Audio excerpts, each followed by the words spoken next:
Bonjour à tout le monde. Nous vivons déjà 3e semaine de notre confinement. Nous vivons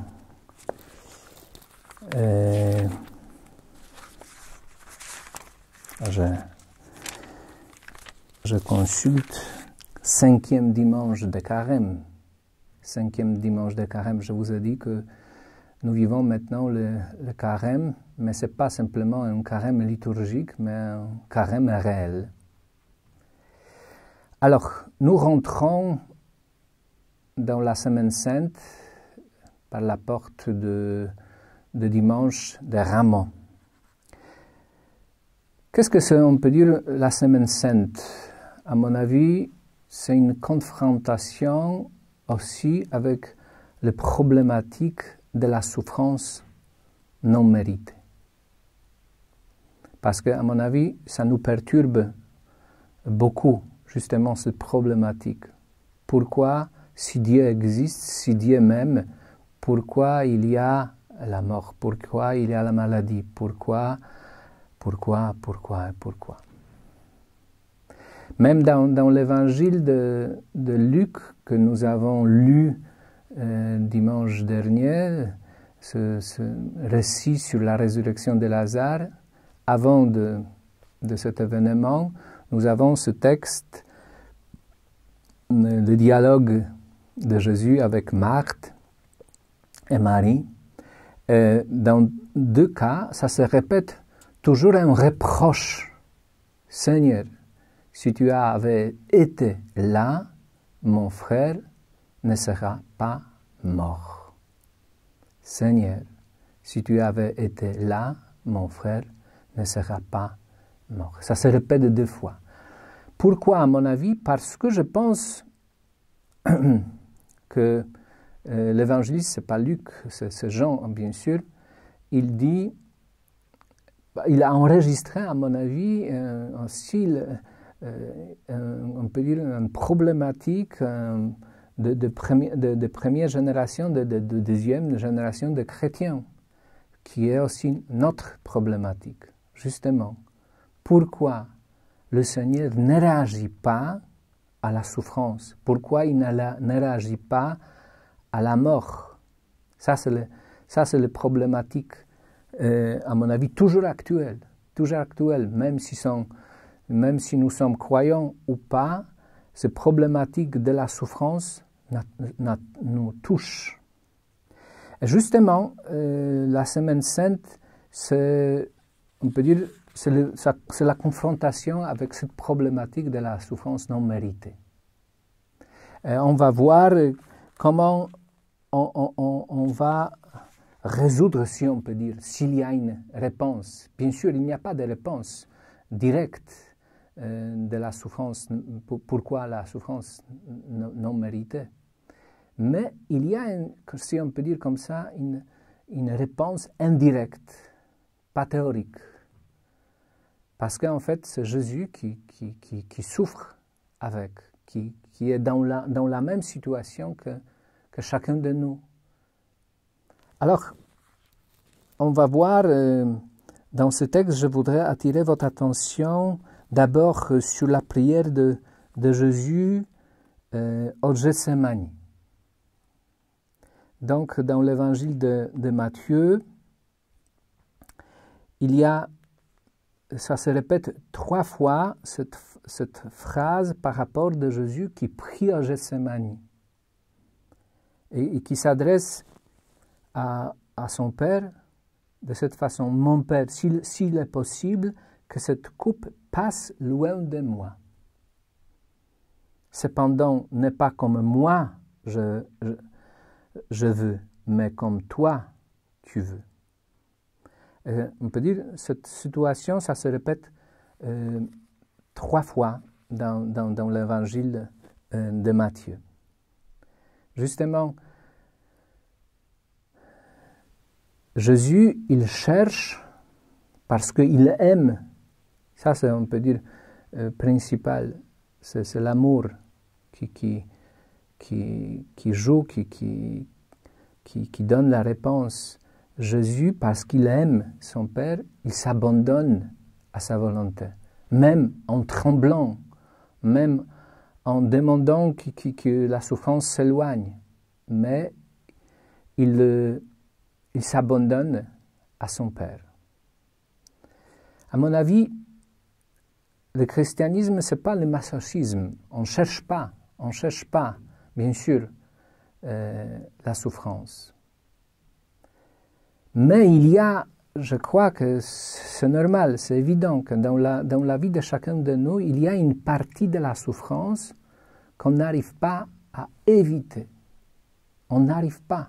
Il y a une partie de la solitude, il y a la maladie, il y a la mort, des choses imprévues qui tombent dessus, qu'on n'arrive pas à éviter. Donc,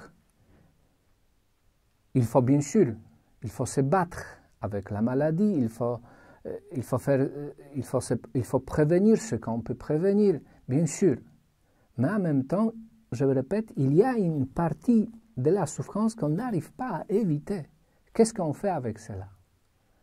Jésus, il nous propose comme un modèle lui-même de s'abandonner à son Père, même dans la situation sans issue. Ça, c'est le cas, on peut dire, c'est la réponse de Jésus. Mais je crois qu'il y a dans la souffrance inévitable, non méritée, inévitable et non méritée, il y a, comment on peut dire, paradoxalement, il y a un secret, il y a un mystère. Parce qu'en acceptant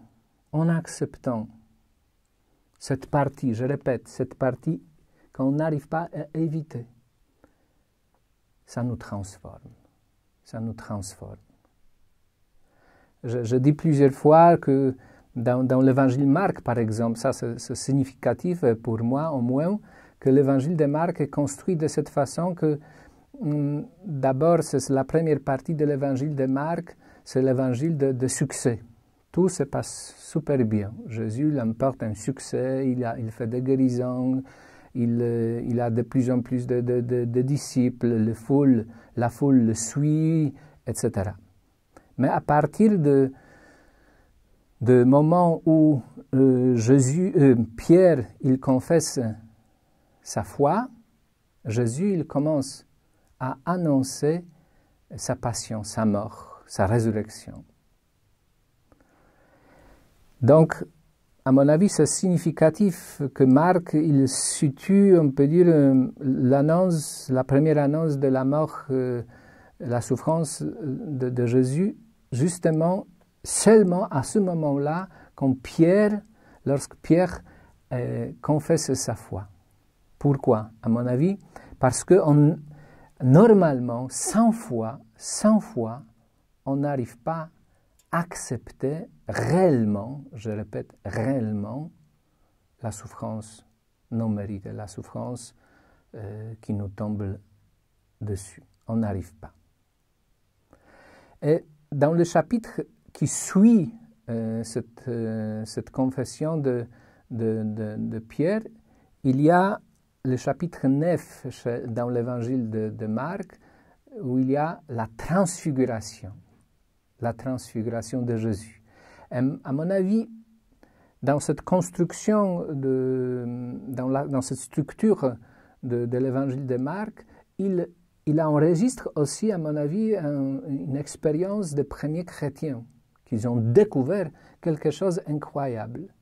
Justement, ce que je vous ai dit déjà, qu'en acceptant ce qui est normalement inacceptable, en s'abandonnant à Dieu, ça nous transforme. Ça nous transforme intérieurement. Je pense que peut-être nous avons vécu cela.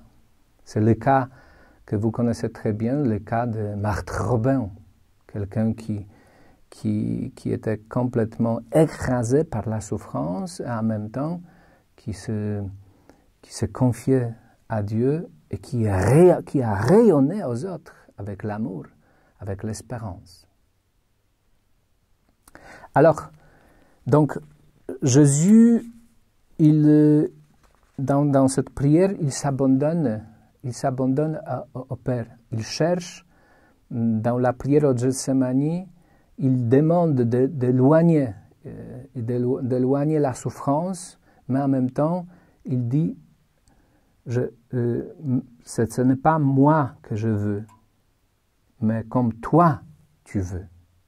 Non pas comme moi je veux, mais comme toi tu veux.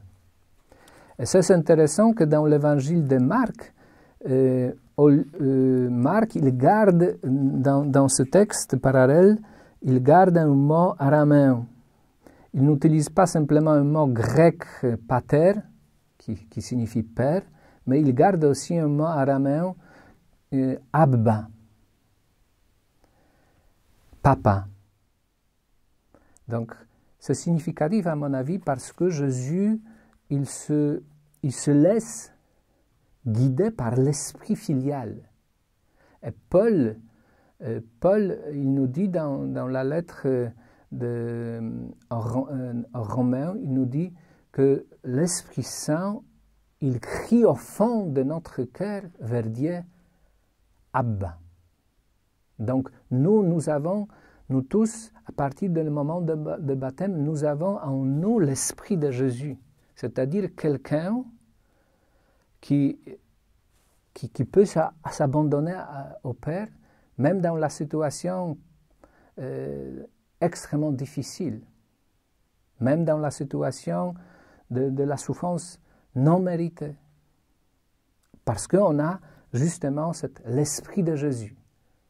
L'Esprit de Jésus qui signifie de s'abandonner au Père.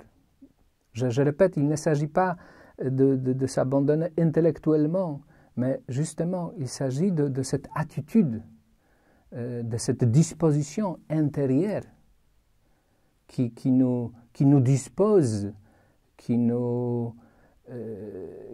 fait, on peut dire, cette capacité pour que nous puissions nous abandonner au Père, à notre Papa, Abba.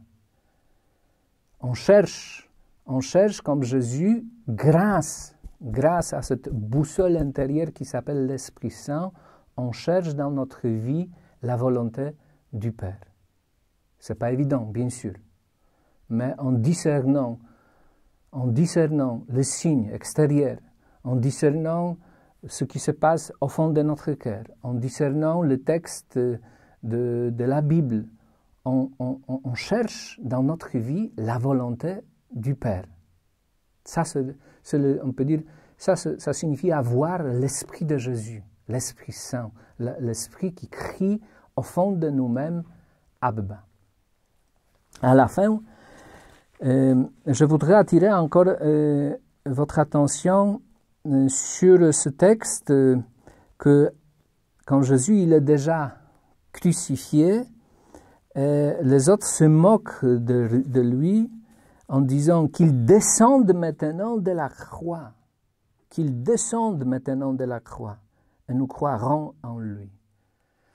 À mon avis, Matthieu, il fait une continuation de tentations, les tentations de démons.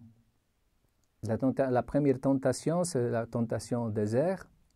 La deuxième tentation, c'est la tentation dans l'évangile de Matthieu, pareillement quand dans l'évangile de Marc, quand Pierre il confesse sa foi, et Jésus il annonce sa passion, sa croix, sa mort, sa résurrection. Et dans l'évangile de Matthieu, Pierre, il fait, comment il réagit? Il fait un vif reproche à Jésus. Il veut, on peut dire, protéger Jésus de cette souffrance. Et quelle est la réaction de la part de Jésus? Il dit, passe-moi derrière Satan. Il discerne ce mot, ce reproche de la part de Pierre comme une tentation de démon, c'est-à-dire d'éviter la souffrance. Parce que selon lui, c'est inévitable. C'est inévitable. Et maintenant, c'est la dernière tentation de Jésus sur la croix. Et la tentation qui s'exprime par cette reproche, par cette moquerie, qu'il descende maintenant de la croix. Qu'il se libère de la croix, qu'il se libère de la souffrance totalement. Seulement, nous croirons en lui. Et nous croirons en lui. S'il descend de la croix, qu'il se prive de la souffrance, qu'il se prive de la croix, finalement, il n'y a pas, on peut dire, c'est la tentation. Et Jésus reste sur la croix, parce qu'il discerne que c'est inévitable, et de cette façon, il accomplit la volonté de son Père. Je vous répète que dans la souffrance, je répète inévitable, cette partie qui est inévitable dans notre vie, il y a un secret. Quand on accepte cette partie de la souffrance inévitable, cette partie de cette souffrance, bien sûr avec la grâce de s'abandonner au Père, on est transformé. On est déjà ressuscité intérieurement. On est ressuscité intérieurement. Les chrétiens, ce sont des gens de la résurrection. Nous vivons déjà la résurrection, c'est-à-dire nous pourrions nous confronter à la souffrance inévitable parce que Jésus est ressuscité. Je termine mon commentaire pour aujourd'hui. Je vous encourage de vivre la Semaine Sainte, bien sûr, à vos maisons, en faisant la liturgie à la maison. C'est intéressant que les premiers chrétiens, ils ont vécu aussi la liturgie à la maison. Donc, maintenant, même nous sommes forcés de vivre la liturgie à la maison. Il y a plusieurs moyens de vivre la liturgie à la maison de la Semaine Sainte en profitant de textes de l'évêque de France. Il y a la proposition de prier en église. Il y a, je pense, il y a la proposition de la part de Père Bernard qui nous envoie le mail gardant le contact avec des documents que nous pourrions profiter pour célébrer la Semaine Sainte dans nos maisons. Dans notre bulletin, je crois, il y a aussi, on peut dire, un outil pour que nous puissions vivre la Semaine Sainte chez nous. Alors, je vous encourage à cette liturgie familiale, de vivre dans vos familles. Je vous encourage, bien sûr, chaque soirée à la prière du chapelet à 21h. C'est une sorte de signe de notre union et aussi notre voix qui crie vers Dieu, Abba, par l'intermédiaire du chapelet, pour que cette épidémie s'arrête. Merci et au revoir.